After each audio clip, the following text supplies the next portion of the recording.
പറഞ്ഞിട്ട് അംഗീകരിക്കുന്നുണ്ട് കേട്ടോ. അതുകൊണ്ട് പറയാം, സൈനുൽ ആബിദീൻ റളിയല്ലാഹു തആല അൻഹുവിന്റെ മകൻ സയ്യിദ് റളിയല്ലാഹു തആല അൻഹു അദ്ദേഹം ഖുലഫാഉർ റാഷിദുകളെ എല്ലാവരെയും അംഗീകരിക്കുന്നുണ്ട്. പക്ഷേ തഫ്ളീലിയ വിഭാഗം എന്ന് പറഞ്ഞിട്ട് ഇവരിൽ ഒരു വിഭാഗം ആ കൂട്ടത്തിലായിരുന്നു. എന്ന് പറഞ്ഞാൽ അവരൊക്കെ ഖിലാഫത്തിന് അർഹൻ തന്നെയാണ്. സിദ്ദീഖ് റളിയല്ലാഹു അൻഹു ഖലീഫ, ഹക്കായ ഖലീഫയാണ്, അദ്ദേഹം അതിന് യോഗ്യനാണ്. ഉമറുൽ ഫാറൂഖ് റളിയല്ലാഹു അൻഹു ഹക്കായ ഖലീഫയാണ്, അദ്ദേഹവും അതിന് യോഗ്യനാണ്. ഉസ്മാൻ ഇബ്നു അഫ്ഫാൻ റളിയല്ലാഹു തആല അൻഹു ഫിത്നയുടെ കാലം വരെ അദ്ദേഹവും യഥാർത്ഥ ഇമാമായിരുന്നു. എന്നാൽ നമ്മൾ പറഞ്ഞില്ല, 6 കൊല്ലം ഒരു പ്രശ്നമില്ലാതെ എല്ലാവർക്കും സന്തോഷത്തോടു കൂടി ഉമറുൽ ഫാറൂഖ് റളിയല്ലാഹു തആല അൻഹുവിന്റെ കാലത്തതുപോലെ വിജയങ്ങളും, എന്നാൽ അന്നത്തെക്കാൾ കൂടുതൽ ജനങ്ങൾക്ക് സന്തോഷവുമായിരുന്നു. റളിയല്ലാഹുവിനെ കുറിച്ച് കർക്കശ നിയമങ്ങളാണ്. അതുകൊണ്ട് ആളുകൾക്ക് ഉള്ളിൽ ചില വിഷമങ്ങളൊക്കെ ഉണ്ടായിരുന്നു. അതൊന്നുമില്ല, എല്ലാവർക്കും വളരെ സന്തോഷം. ആർക്കും ശറയിൽ എതിരില്ലാത്തൊരു കാര്യം ആവശ്യപ്പെട്ടാൽ അതെല്ലാം അനുവദിച്ചു കൊടുക്കുന്ന വളരെ വിശാല മനസ്കത ഉള്ള ആളായിരുന്നു ബഹുമാനപ്പെട്ട ഉസ്മാൻ റളിയല്ലാഹു. അവിടുന്ന് ഇങ്ങോട്ട് പ്രശ്നമായി. എന്നാലും ഈ മുബ്തദികൾ പറയുന്നത് പോലെ നമ്മുടെ മൗദൂദികളും നമ്മുടെ വഹാബികളും ഒക്കെ ഉസ്മാൻ റളിയല്ലാഹു തആല അൻഹുവിനെ പറ്റി എന്തൊക്കെ പറയുക എന്ന് പറയാൻ കഴിയില്ല. ജമാഅത്തുകാരാണ് ഏറ്റവും കൂടുതൽ ആ വിഷയത്തിൽ പറഞ്ഞത്. അതിന് കാരണം എന്താ? തൻ്റെ കുടുംബത്തിന് ധാരാളത്തിലധികം, ധാരാളം എന്നും പറഞ്ഞാൽ സാമ്പത്തികമായ സഹായം ചെയ്തു കൊടുത്തിരുന്നു. ഈ ആക്ഷേപം അദ്ദേഹത്തിന്റെ കാലത്ത് തന്നെ ഉണ്ട്. മഹാനായ ഉസ്മാൻ റളിയല്ലാഹു അൻഹു മറുപടി പറഞ്ഞു, നിങ്ങൾ അക്കാര്യത്തിൽ എന്നെ ആക്ഷേപിക്കേണ്ടതില്ല. ഞാൻ എൻ്റെ സ്വന്തം ധനത്തിൽ നിന്നാണ് എൻ്റെ കുടുംബങ്ങൾക്ക് കൊടുക്കുന്നത്. മുസ്ലിങ്ങൾക്ക് അധികാരപ്പെട്ട അവകാശപ്പെട്ട ബൈത്തുൽ മാലിൽ നിന്നിട്ട് ഞാൻ എൻ്റെ കുടുംബങ്ങൾക്ക് ഒന്നും കൊടുക്കുന്നില്ല. എനിക്ക് കണക്കിലധികം സമ്പത്ത് അല്ലാഹു തന്നിട്ടുണ്ട്. ഈ വലിയ വിശാലമായ സമ്പത്തിൽ നിന്ന് എൻ്റെ കുടുംബത്തിൽ നിന്നിട്ട് അർഹതപ്പെട്ടവർക്ക് ഞാൻ കൊടുക്കുന്നു. അതിന് നിങ്ങൾ എന്തിനാ വിഷമിക്കുന്നത്? അവർക്ക് കൂടുതൽ കൊടുക്കുന്നുണ്ട്, ശരിയാണ്. ഞാൻ എൻ്റെ കുടുംബബന്ധം ചേർത്തുക എന്ന നിലക്കാണ് കൊടുക്കുന്നത്. അത് മുസ്ലിങ്ങളുടെ സ്വത്തല്ല. ബൈത്തുൽ മാലിൽ നിന്നിട്ട് അവർക്കൊന്നും ഞാൻ കൊടുക്കുന്നില്ല. കൊടുക്കുന്ന എൻ്റെ സ്വത്തായി. എന്താ തെറ്റ്? എൻ്റെ അടുത്ത് ഇഷ്ടം പോലെ പൈസ ഉണ്ട്, ഞാൻ ബാക്കിയുള്ളവർക്കും കൊടുക്കുന്നുണ്ട്. പക്ഷെ എൻ്റെ കുടുംബങ്ങൾക്ക് കുറച്ച് കൂടുതൽ കൊടുത്ത്. ഓരോരുത്തരുടെ സ്വാതന്ത്ര്യമല്ലേ. അതേ സമയത്ത് ബൈത്തുൽ മാല് പൊതുഫണ്ടാണ്. അതിന്ന് കുടുംബക്കാർക്ക് കൊടുക്കുകയാണെങ്കിൽ ആക്ഷേപം പറയാം. അതിന്ന് കൊടുക്കണില്ല. അത് അദ്ദേഹം തന്നെ തുറന്നു പറഞ്ഞതാണ്, എല്ലാവർക്കും അറിയും ചെയ്യും. അതിന് മാത്രം പണക്കാരനാണ് ഉസ്മാൻ റളിയല്ലാഹു അൻഹു. ഇപ്പത്തെ യൂസുഫ് അലി സാഹിബ് ഒന്നും ഉസ്മാൻ റളിയല്ലാഹു തആല അൻഹുവിന്റെ കച്ചവടത്തിലേക്ക് ചേർത്ത് നോക്കുമ്പം അദ്ദേഹത്തിന് ഇങ്ങനെ മാളുകളല്ലായിരുന്നു, വലിയ ഇറക്കുമതി കയറ്റുമതി ഹോൾസെയിൽ വ്യാപാരമാണ്. കോടികളുടെ ഇറക്കുമതി ചെയ്യുന്നു, ഇവിടെ നിന്ന് അങ്ങോട്ട് കയറ്റുമതി ചെയ്യുന്നു. അങ്ങനെ വലിയ കോടീശ്വരനായിരുന്നു. അതിൽ നിന്ന് കുടുംബത്തിന് എല്ലാം കൊടുക്കും. പിന്നെ ആർക്കും ആക്ഷേപിക്കേണ്ടത്? മറ്റൊന്ന്, ഉത്തരവാദപ്പെട്ട അധികാര സ്ഥാനങ്ങളിലൊക്കെ ബനൂ ഉമയ്യക്കാരെ നിയമിക്കുന്നു. 2 തെറ്റാണ് പറയുന്നത്. സ്വജനപക്ഷപാതം നടത്തി. ഹാഷാവക്കല്ല. വഫാത്തിന്റെ തലേ രാത്രി വരെ ഹബീബ് റസൂലുള്ളാഹി സ്വല്ലല്ലാഹു അലൈഹി വസല്ലം തങ്ങൾ സ്വപ്നത്തിൽ പ്രത്യക്ഷപ്പെട്ട് നിങ്ങൾ ഹഖിലാണെന്നും നിങ്ങൾ ഉറച്ചു നിൽക്കണമെന്നും നിങ്ങൾക്ക് അല്ലാഹു അണിയിച്ച ഈ കുപ്പായം അഴിച്ചു മാറ്റാൻ ചില അക്രമികൾ ശ്രമിക്കുന്നുണ്ട്, അവർക്ക് നിങ്ങൾ വഴങ്ങിക്കൊടുക്കരുത് എന്നും പറഞ്ഞ് ഇവര് തന്നെ എഴുതിയിട്ടുണ്ട് എന്ന്. ഈ കുട്ടശ്ശേരി മുഹമ്മദ് എന്ന് പറഞ്ഞിട്ടൊരു പ്രൊഫസറില്ലേ മുജാഹിദുകൾക്ക്, അയാൾ ഈ സംഭവം തങ്ങൾ പ്രത്യക്ഷപ്പെട്ടതും വെള്ളം കൊടുത്തതും ഒക്കെ ഇവരുടെ ഔദ്യോഗിക അൽമനാറിൽ തന്നെ മുമ്പ് എഴുതിയിട്ടുണ്ട്. തന്നെയല്ല, നബി സല്ലല്ലാഹു അലൈഹി വസല്ലം തങ്ങൾ ഒറ്റ മജ്ലിസിൽ അബൂബക്കറും ഫിൽ ജന്ന, ഉമറു ഫിൽ ജന്ന, ഉസ്മാനു ഫിൽ ജന്ന, ഇങ്ങനെ 10 പറഞ്ഞതല്ലേ. സ്വർഗാവകാശിയാണെന്ന അർത്ഥശങ്കക്കിടയില്ലാതെ നബി സല്ലല്ലാഹു അലൈഹി വസല്ലം തങ്ങൾ പറഞ്ഞാൽ പിന്നെ ആ മനുഷ്യൻ അക്രമിയാണ്, സ്വജനപക്ഷപാതിയാണ്, ഇസ്ലാമിന്റെ ഖിലാഫത്തിനെ രാജകീയമാക്കി രാജഭരണമാക്കി മാറ്റിമറിച്ച ആളാണ്. ഈ പറയുന്നതൊക്കെ ഹബീബ് റസൂലുള്ളാഹി സ്വല്ലല്ലാഹു അലൈഹി വസല്ലം തങ്ങൾക്കെതിരെയുള്ള ആരോപണം.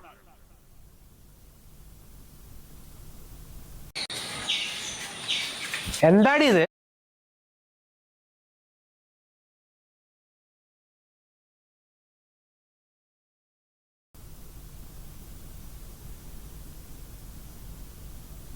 ജയ്ഷുൽ ഉസ്ര സംഭാവന വിരിക്കുമ്പോൾ നബി സല്ലല്ലാഹു അലൈഹി വസല്ലം തങ്ങൾ സംഭാവന വിരിക്കുക.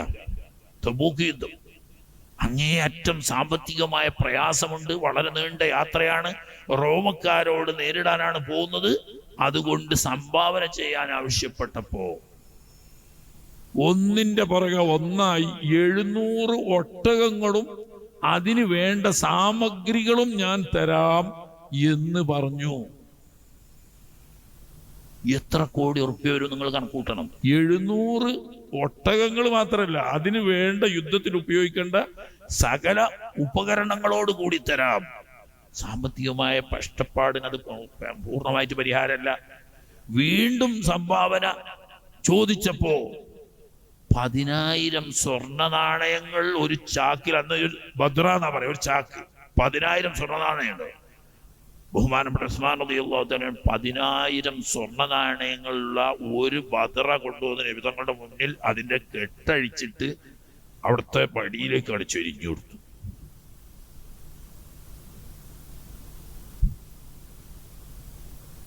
ആ സമയത്ത് നബി സല്ലല്ലാഹു അലൈഹി വസല്ലം തങ്ങൾ പറഞ്ഞത്, മാ ലറ ഉസ്മാന മാ ഫഅല ബഅദു. ഇനി ജീവിതത്തിൽ എന്ത് സംഭവിച്ചാലും ഉസ്മാൻ റളിയല്ലാഹു അൻഹുവിന് അതുകൊണ്ട് ആഖിറത്തിൽ യാതൊരു പ്രയാസവും ഉണ്ടാവില്ല. ഇത് ഹബീബ് റസൂലുള്ളാഹി സ്വല്ലല്ലാഹു അലൈഹി വസല്ലം അവിടുത്തെ നാവുകൊണ്ട് പറഞ്ഞതാണ്. അങ്ങനെ സ്വർഗാവകാശികളാണെന്ന് വ്യക്തമായി പറഞ്ഞ ഖുലഫാഉർ റാഷിദുകളിൽപ്പെട്ട ഉസ്മാൻ റളിയല്ലാഹു അൻഹു വഫാത്ത് വരെയും ഹഖിലായിരുന്നു. പിന്നെന്റെ കുടുംബത്തിന് അധികാരം കൊടുത്തു. പ്രശ്നങ്ങൾ പൊട്ടിപ്പുറപ്പെട്ടു. ഷിയാക്കളുടെ ഉള്ളിലൂടെയുള്ള ബുദ്ധിമുട്ടുകളും പ്രശ്നങ്ങളും സമൂഹത്തിൽ തലമുക്കി വന്നു തുടങ്ങിയപ്പം ഉത്തരവാദപ്പെട്ട കുഞ്ചിക സ്ഥാനങ്ങളിൽ, ജമാഅത്ത് ഭാഷയിൽ കുഞ്ചിക സ്ഥാനങ്ങളിൽ പലരെയും നിയമിക്കാൻ പ്രയാസമായി. ഇവര് രഹസ്യമായിട്ട് മറ്റേ ഗ്രൂപ്പിൽപ്പെട്ടവരാണോ? അങ്ങനെ വന്നാൽ അവർ അധികാരസ്ഥാനം ഉപയോഗപ്പെടുത്തിക്കൊണ്ട് ഗവൺമെന്റിനെതിരിൽ, മുസ്ലിം ഖിലാഫത്തിനെതിരെ പ്രവർത്തിക്കാൻ സാധ്യതയുണ്ടല്ലോ. അപ്പൊ തനിക്ക് ഉറപ്പ് തോന്നുന്ന യോഗ്യരാണെന്ന് ബോധ്യമുള്ള തന്റെ കുടുംബക്കാരെ ഉത്തരവാദിത്തപ്പെട്ട സ്ഥാനങ്ങളിൽ വെച്ചത് ശരിയാണ്. കാരണം ജനങ്ങളുടെ അഭിപ്രായ വ്യത്യാസം കാരണം അപകടം മണത്തൊരു സാഹചര്യത്തിൽ ഉത്തരവാദപ്പെട്ട സ്ഥാനങ്ങളിൽ വെക്കുന്നവരെ സംബന്ധിച്ച് കൃത്യമായ അറിവില്ലാതെ വന്നാൽ ചിലപ്പോൾ ഗവൺമെന്റ് തന്നെ അട്ടിമറിക്കപ്പെടാൻ അത് കാരണമാവും എന്നതുകൊണ്ട് മറ്റുള്ളവരെ ആരും വെച്ചിട്ടില്ല എന്നല്ല, പ്രധാനപ്പെട്ട അധിക സ്ഥാനങ്ങളിലും ബനൂ ഉമയ്യക്കാരാവുന്ന ഉമവികളെ വെച്ചു. ഇതപ്പൊ 2 കേസ്. നബി സല്ലല്ലാഹു അലൈഹി വസല്ലം തങ്ങൾ പറഞ്ഞത് മാ ലറ ഉസ്മാൻ മാ ഫഅല ബഅദു. ഇനി ഇതിന്റെ ശേഷം ഈ ലോകത്ത് മരണം വരെ എന്ത് ചെയ്താലും അതുകൊണ്ട് ബഹുമാനപ്പെട്ട ഉസ്മാൻ റളിയല്ലാഹു തആല അൻഹുവിന് ഒന്നും വരില്ല. ഏതായാലും അക്രമങ്ങളും അവരുടെ നടപടികളും മുസ്ലിം സമുദായത്തെ അവരെ എങ്ങനെയാണ് കാണുന്നത്? ഇപ്പൊ നമ്മളോടൊക്കെ ലോക്യപ്പെട്ട് തോള് കയ്യച്ചൊക്കെ നടക്കും. പക്ഷെ അവരുടെ ഉള്ളിന്റെ ഉള്ളില് 7 പ്രാവശ്യം കഴുകേണ്ട മുഗല്ലളായ നജസായ നായ അല്ലെങ്കിൽ പട്ടിയുടെ സ്ഥാനത്താണ് സുന്നി. അവരുടെ പള്ളിയിൽ ഒരു സുന്നി കേറിയാൽ അവൻ തൊട്ട സ്ഥലം, അവൻ ചവിട്ടിയ സ്ഥലം മുഴുവനും സോപ്പിട്ട് കഴുകും. അല്ലാതെ ഒരു നിസ്കരിക്കൂല. ഇതാണ് ഒരു യഥാർത്ഥ ഉള്ളിലെ ശൈലി. അതാണ് നമ്മളെ പറ്റി ഒരു വീഴ്ച. ആട്ടെ, ഇനി ഒരു കാര്യം കൂടി പറഞ്ഞിട്ട് പിന്നെ വിഷയത്തിലേക്ക് കടക്കാം. അത് നാളെ ആയിരിക്കും ചിലപ്പോൾ. ഇവര് ഓരോ വിഭാഗത്തിനും പ്രത്യേകം ആദർശങ്ങളും ആശയങ്ങളും ഉണ്ട്. എന്നാൽ എല്ലാവരിലും തുല്യമായുള്ള 4-5 കാര്യങ്ങളുണ്ട്. അത് മനസ്സിലാക്കി വെച്ചാൽ അതില്ലാത്ത ഒരു ഷിയ ഉണ്ടാവില്ല. ഒന്നാമത്തേത് അൽ ഖൗലു ബിവുജൂബി തഈൻ വതൻസീസ്. ഷിയാണോ അവർ വിശ്വസിക്കുന്നത് ഇസ്ലാമിലെ ഷഹാദത്ത് കലിമ പോലെ, 5 വക്ത് നിസ്കാരം പോലെ, റമദാൻ ഷരീഫിലെ നോമ്പ് പോലെ, ഫർളാക്കപ്പെട്ട സക്കാത്ത് പോലെ അതുപോലെ കഴിവുള്ളവർക്ക് ഫർദാക്കപ്പെട്ട ഹജ്ജ് പോലെ ഇസ്ലാമിന്റെ അർക്കാനുകളിൽപ്പെട്ട ഒരു റുക്കനാണ് അള്ളാഹുവിന്റെ അമ്പിയാക്കൾ ഈ ലോകത്ത് നിന്ന് മരിച്ചു പിരിയുന്നതിന് മുമ്പ് തന്റെ ശേഷം ഖിലാഫത്ത് നടത്തുന്ന ഇമാമ് ആരാണ് എന്ന് നിർണയിക്കുകയും അത് വ്യക്തമായി സമുദായത്തോട് പറയുകയും ചെയ്യുക എന്നത് ഇസ്ലാം കാര്യത്തിൽപ്പെട്ടതാണ്. അത് ഉപേക്ഷിച്ചാൽ ആ നബി ഇസ്ലാമിനെ പൂർണ്ണമായി ജനങ്ങൾക്ക് ദഅവത്ത് ചെയ്തിട്ടില്ല എന്നാണ് ഇതിന്റെ അർത്ഥം. ഏത് നബിമാരും. എന്നാൽ അഷ്റഫുൽ ഖൽഖ് സ്വല്ലല്ലാഹു അലൈഹി വസല്ലം തങ്ങൾ ഇസ്ലാമിന്റെ അർക്കാനുകളിൽപ്പെട്ട റുക്നായ തന്റെ ശേഷമുള്ള ഇമാമ് ആരാണെന്ന് പറയുകയും അത് നസ്സാക്കി നിർണയിക്കുകയും ചെയ്യാതെ ഈ ലോകത്ത് നിന്ന് മരിച്ചു പോവില്ല. എന്തുകൊണ്ട്? അൽയൗമ അക്മൽതു ലക്കും ദീനക്കും. ഗവൺമെന്റ് സൈന്യം ഒന്നിച്ചു വരുന്നുണ്ട് എന്ന വിവരം കേട്ടപ്പോ ആളുകളൊക്കെ കൂടെ ഉള്ളവർ പോയി. ആയിരക്കണക്കിന് ആളുടെ റളിയല്ലാഹുവിന്റെ കൂടെ. അവസാനം 70 ആളുകൾ മാത്രം ബാക്കിയായി. കുറച്ച് കുട്ടികളും സ്ത്രീകളും അതിൽ വെച്ചപ്പെട്ട ബാക്കി 70 ആളും. 10,000-കണക്കിന് പട്ടാളുള്ള ഗവൺമെന്റിന്റെ സൈന്യത്തിനിടെ നേരിടാൻ പോവാണ്. ആ സമയത്ത് ഹുസൈൻ റളിയല്ലാഹു തആല അൻഹു അദ്ദേഹത്തിന്റെ സ്വന്തം അഭിപ്രായ പ്രകാരം തിരിച്ചു പോവാം എന്ന ധാരണയിലെത്തി. അങ്ങനെ ചെയ്തിരുന്നെങ്കിൽ അൽഹംദുലില്ലാഹ് ഗർബല സംഭവിക്കുമായിരുന്നില്ല. അള്ളാഹുവിന്റെ ഖലാ മറ്റാൻ കഴിയില്ലല്ലോ. പക്ഷേ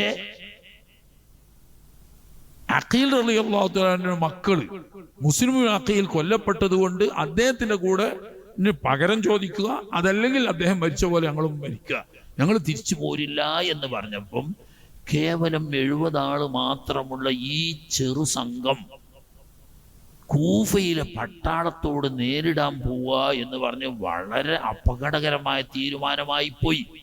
അതിന് മജാസിയായിട്ട് പറയുന്ന ഒരു വാക്കാണ് ആത്മഹത്യാപരമായി. ആത്മഹത്യാപരം എന്ന് പറഞ്ഞാൽ അദ്ദാഹിയത്തിന് അൽ മൗത്ത് എന്നാണ് മജാസിൽ പറയാ. അൽ മൗത്ത് എന്ന് പറഞ്ഞാൽ അദ്ദാഹിയത്തുൽ കുബ്ര, വലിയ അപകടം. അപ്പൊ വലിയ അപകടത്തിലേക്ക് എടുത്തു ചാടുന്നതിനെ പറ്റി പറയും ആത്മഹത്യ എന്നല്ല പറയാ, ആത്മഹത്യാപരം എന്ന് പറഞ്ഞാൽ അപകടകരം. ഇതൊക്കെ അറിഞ്ഞുകൊണ്ട് തന്നെ ഹുസൈൻ റളിയല്ലാഹു തആല അൻഹു ആത്മഹത്യ ചെയ്തു, അല്ലെങ്കിൽ ആത്മഹത്യ ചെയ്യുന്ന സ്വഭാവമുള്ള ആളായിരുന്നു എന്ന് പറഞ്ഞിട്ട് എന്തൊക്കെയാണ് ഇന്നും ഇന്നലെയും വരെ പ്രസംഗിച്ചുകൊണ്ട് നടക്കുന്നത്. അള്ളാനെ പേടിയില്ലെങ്കിൽ പിന്നെ എന്തും ചെയ്യാം. ഈ വിശ്വാസം എവിടുന്ന് വന്നു? അതാണ് നോട്ടം. ഹുസൈൻ റളിയല്ലാഹു അൻഹു ഒരു ഇമാമാണ്. ഇമാമുകൾ മഅസൂമുകളാകൽ വുജൂബാണ്. ഖത്ത് വരൽ അസംഭവ്യമാണ്.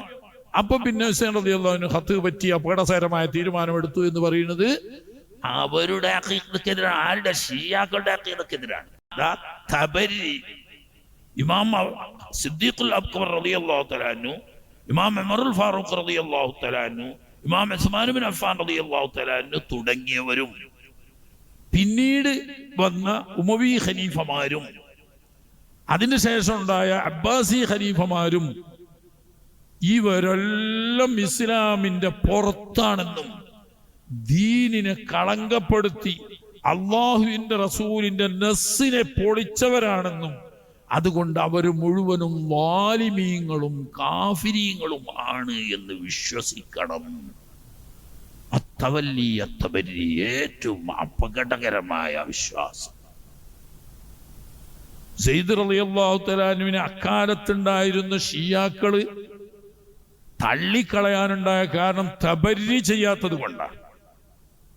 അഹ്ലു ബൈത്താണ് ഇമാമുകളാകേണ്ടത്, അവരാണ് കൂടുതൽ അർഹര് എന്ന് സെയ്ദ് റളിയല്ലാഹു അൻഹു വിശ്വസിക്കുന്നുണ്ട്. തഫ്ളീലി വിഭാഗക്കാരനാണ്. പക്ഷേ അവരാവശ്യപ്പെട്ടു അബൂബക്കർ, ഉമർ, ഉസ്മാൻ എന്നിവരിൽ നിന്നിട്ടുള്ള തബരി ചെയ്യുന്നുണ്ടോ നിങ്ങള്? സെയ്ദ് റളിയല്ലാഹു അൻഹു പറഞ്ഞു സാധ്യമാവൂല, അവരെ തബരി ചെയ്യാൻ പറ്റൂല, അവർ വാലിമീങ്ങളാണ്, അവർ അള്ളാഹുവിന്റെ റസൂലിന്റെ വിധിയെ നസ്സിനെ തട്ടിക്കളഞ്ഞവരാണ്, അവർ ഇസ്ലാമിൽ നിന്ന് പുറത്തുപോയവരാണ് എന്ന് വിശ്വസിക്കാൻ എനിക്ക് കഴിയില്ല. കാരണം എന്റെ വാപ്പ സൈനുൽ ആബിദീൻ റളിയല്ലാഹു തആല അൻഹു അവരെ ബഹുമാനിക്കുന്നവരാണ്, അവരെ അംഗീകരിക്കുന്നവരാണ്, അവരെ ആദരിക്കുന്നവരാണ്. അവരെ തള്ളിക്കളയാൻ ഒരിക്കൽ പോലും എന്നോട് വാപ്പ സൈനുൽ ആബിദീൻ റളിയല്ലാഹു അൻഹു പറഞ്ഞിട്ടില്ല. എന്റെ വാപ്പ പഠിപ്പിച്ചു തന്ന ഇൽമിൽ നിന്നിട്ട് മാറി നിൽക്കാൻ ഞാൻ തയ്യാറല്ല എന്ന് സയ്യിദ് റളിയല്ലാഹു അൻഹു പറഞ്ഞു. എവിടുന്നാ പറയണത് അറിയോ? ഗവൺമെന്റ് സൈന്യവും ഷിയ സൈന്യവും രണ്ടും ഇങ്ങനെ മുഖാമുഖം നിൽക്കാൻ യുദ്ധം തുടങ്ങാൻ വേണ്ടിയിട്ട് വിസിലടിച്ചാൽ യുദ്ധം തുടങ്ങും. പിന്നീട് കാത്തിക്കാം. ആ സമയത്താ ചോദിക്കുന്നത്. അപ്പൊ അവരുടെ വിശ്വാസം നോക്കണം. തവല്ലി ചെയ്യുന്നുണ്ട്. ഇമാം അലിയാരാണ് ഒന്നാം സ്ഥാനക്കാരൻ, അഹ്ലു ബൈത്തിനാണ് കൂടുതൽ അർഹത, അവരാണ് ഇമാമുകളാകേണ്ടത് എന്നൊക്കെ ആർക്കും അഭിപ്രായമുണ്ട്, സയ്യിദ് റളിയല്ലാഹു അൻഹു അഭിപ്രായമുണ്ട്. പക്ഷേ എന്ന് വെച്ചിട്ട് സിദ്ദീഖുൽ അക്ബറിനെയോ ഉമറുൽ ഫാറൂഖ് തങ്ങളെയോ ഉസ്മാൻ ഇബ്നു അഫ്ഫാൻ റളിയല്ലാഹു തആല അൻഹും അവരെ തള്ളിക്കളയാനൊന്നും നമ്മൾ തയ്യാറല്ല. അവര് ളാലിമീങ്ങളല്ല, അവർ യഥാർത്ഥ ഇമാമുകൾ തന്നെയാണ്. അഫ്ളലായ ആൾ ഉള്ളപ്പോൾ തന്നെ മഫ്ളൂലായ ആള് ഇമാമാവുന്നതിൽ തെറ്റില്ല എന്നാണ് എനിക്ക് എൻ്റെ വാപ്പ സൈനുൽ ആബിദീൻ തങ്ങൾ പഠിപ്പിച്ചു തന്നത്. അതുകൊണ്ട് ഞാൻ തള്ളി പറയില്ല. യുദ്ധം തുടങ്ങാൻ അങ്ങനെ നിൽക്കുകയാണ്. ചെറിയ കേസല്ല. നിലവിലുള്ള ഉമവി ഖിലാഫത്തിനെ അട്ടിമറിച്ച് അലവി ഖിലാഫത്ത് സ്ഥാപിക്കാൻ വേണ്ടിയിട്ടാണ് വരുന്നത്. രാജ്യത്തെ ഗവൺമെന്റിനെ അട്ടിമറിക്കാൻ വരുന്നവരെ വിടുവോ ഗവൺമെന്റ്? ആരായാലും കണക്കന്നല്ലേ. ഇത് പറഞ്ഞപ്പോ തബരി ചെയ്യാൻ ഞാൻ തയ്യാറല്ല എന്ന് സയ്യിദ് റളിയല്ലാഹു അൻഹു പറഞ്ഞപ്പോ ഇവരൊറ്റ സ്വരത്തിൽ പറഞ്ഞു, ഇദന്നർഫുക, നിങ്ങൾ തബരി ചെയ്യാൻ തയ്യാറില്ലേ 3 ഖലീഫമാരെ പറ്റി? എങ്കിൽ നിങ്ങളെ ഞങ്ങൾ കൈവെടിയുന്നു, തള്ളിക്കളയുന്നു. അവർ തിരിച്ചുപോയി. 40,000-ഓളം ഒരു രൂപത്തിൽ അല്ലെങ്കിൽ 30,000-ഓളം വരുന്ന ഷിയാക്കള് തിരിച്ചുപോയി. 300 ആള് മാത്രമാണ് തന്റെ കൂടെ നിന്നത്. അത് അഹ്ലു ബൈത്തിനോടുള്ള സ്നേഹം കൊണ്ടുവന്നതാ. ബാക്കിയുള്ളവർക്ക് അഹ്ലു ബൈത്തിനോട് ഒരു സ്നേഹമില്ല. അഭിമാരെ ഷിയാക്കള് അഹ്ലു ബൈത്തിന്റെ ആളുകളാണെന്ന് പുറത്ത് പ്രചരിപ്പിക്കല്ലാതെ ഖൽബിന്റെ ഉള്ളിൽ അഹ്ലു ബൈത്തിനെ പറ്റി യാതൊരു ബഹുമാനമോ ആദരമോ അവർക്കില്ല. അവരുടെ കാര്യലാഭത്തിന് വേണ്ടി മുതലെടുക്കാൻ മുസ്ലിം ഉമ്മത്തിന്റെ പൊതുധാരയിലുള്ള വിശ്വാസം, അഹ്ലു ബൈത്തിനുള്ള ആദരവും ബഹുമാനവും മുതലെടുത്ത് അവരുടെ രാഷ്ട്രീയ ലാഭവും അവരുടെ മതകീയ ചിന്തയും പ്രചരിപ്പിക്കാൻ വേണ്ടി ആയുധമാക്കുകയാണ് അവർ ചെയ്യുന്നത്. അവരുടെ മതകീയ ചിന്ത എന്ന് പറഞ്ഞാൽ യഹൂദിയത്തിനും നസ്രാനിയത്തും മജൂസിയത്തും കൂട്ടിക്കുഴച്ച് ഇസ്ലാമിനെ നശിപ്പിക്കലാണ് അവരുടെ മതകീയ ലക്ഷ്യം, അല്ലാതെ രാഷ്ട്രീയ ഭരണം കൈയാളലല്ല. ഈ ലക്ഷ്യത്തിന് അഹ്ലു ബൈത്തിനോടുള്ള മഹബത്തും അവരുടെ സ്ഥാനവും പറഞ്ഞ് ജനങ്ങളെ തെറ്റിദ്ധരിപ്പിച്ച് അവരെ മുന്നിൽ നിർത്തുകയാണ്, അല്ലാതെ അവരോട് മഹബത്തില്ല. ഇവർ തിരിച്ചുപോയി. പിന്നെ ബഹുമാനപ്പെട്ട സയ്യിദ് തങ്ങളും ഈ 300 ആള് അവര് മഹബത്ത് കൊണ്ട് വന്നവരെന്നെ. അത് എപ്പോഴും ഉണ്ടാവുമല്ലോ, ഏത് കൂട്ടത്തിലും ഉണ്ടാവും. ആത്മാർത്ഥമായിട്ട് മഹബത്ത് വെക്കുന്നവരുണ്ടാവും. ആ കൂട്ടത്തിൽ 40,000 പട്ടാളമായിട്ട് വന്ന് സയ്യിദിന്റെ എതിർക്കാൻ വരുമ്പോ എന്തായാലും അതിൽ ഏറെ ഉണ്ടാവുമല്ലോ ഗവൺമെന്റ് പട്ടാളം. അവർക്ക് ഈ 300 ആളുകൾ ഒരു പ്രശ്നമാണോ? മിനിറ്റുകളെ കൊണ്ട് ഈ 300 ആളുകളെയും കൊലപ്പെടുത്തി സയ്യിദ് റളിയല്ലാഹു അൻഹുവിനെ നേരിട്ട് കൊല്ലാതെ അറസ്റ്റ് ചെയ്തു. അറസ്റ്റ് ചെയ്തിട്ട് പൊതുസഭയിൽ ജനങ്ങളെ വിളിച്ചുകൂട്ടി പരസ്യമായി ക്രൂശിൽ തറച്ച് അമ്പെയ്ത് കൊന്നു. പൂർണ്ണ നഗ്നനാക്കി അമ്പെയ്ത് കൊന്നു. ആ മൃതശരീരം ഈ കുരിശിൽ ആടിക്കളിച്ചു ദിവസങ്ങളോട്. പക്ഷെ അള്ളാഹു കൊടുത്ത കാവലും അഹ്ലു ബൈത്ത് തന്നെയാണ്. എന്തായാലും അവർ ഈ ഖുലഫാഉ സലാസത്തിനെ തള്ളി പറയാത്തവരുമാണ്. അന്ന് രാത്രി നേരം പുലർന്നു നോക്കുമ്പോ മഹാനവറുടെ ഔറത്തിന്റെ സ്ഥാനം ആകെ ചെലന്തി വല കെട്ടിയിട്ട് തുണി എടുത്തതുപോലെയായിരുന്നു. ചെലന്തി വല ഒറ്റ രാത്രി കൊണ്ട് ഔറത്ത് കാണാത്ത നിലക്ക്. അങ്ങനെ പിന്നെ താഴെ ഇറക്കി 3 ദിവസത്തിന് ശേഷം താഴെ ഇറക്കി ചുട്ട് കരിച്ചു എന്നാണ് ചിലർ പറയുന്നത്, അല്ലെങ്കിൽ മറമാടി. ഏതായാലും ആട്ടെ.